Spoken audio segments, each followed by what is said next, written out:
Selecting text. Microsoft वर्डमध्ये कोणतीही command operate करण्यापूर्वी कोणत्या टेक्स्टवर ती ऑपरेट करायची आहे ह्यासाठी टेक्स्ट सिलेक्ट करणे गरजेचे आहे. त्यालाच आपण सिलेक्टिंग टेक्स्ट किंवा हायलाइटिंग टेक्स्ट म्हणतो.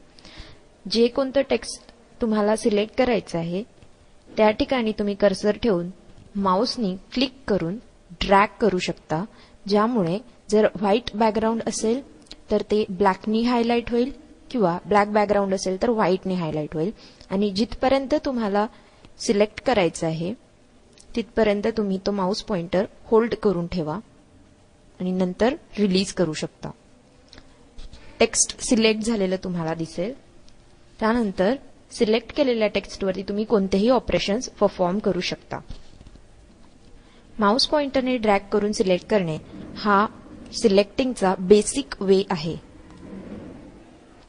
सिलेक्ट केलेलं टेक्स्ट जर डिसिलेक्ट करायचं असेल तर तुम्ही टेक्स्ट एरियामध्ये कुठेही क्लिक केल्यानंतर ते डिसिलेक्ट होईल, किंवा सिलेक्ट केलेलं टेक्स्ट केल्यानंतर कोणतीही एरो की दाबल्यास किंवा पेज अप किंवा पेज डाऊन बटन दाबल्यास ते डिसिलेक्ट होईल.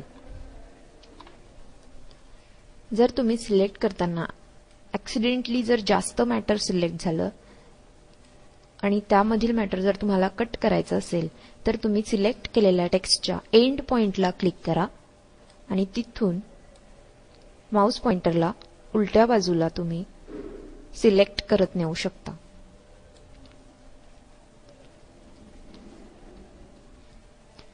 किंवा सिलेक्ट केलेलं टेक्स्ट तुम्ही डाव्या बाजूला माऊस पॉइंटर नेऊन कमी करू शकता. सिलेक्शन ही मायक्रोसॉफ्ट वर्डची बेसिक गरज आहे, ज्यामुळे मायक्रोसॉफ्ट वर्ड आयडेंटिफाय करतं की कोणत्या टेक्स्टवरती दिलेल्या कमांड ऑपरेट करायच्या आहे.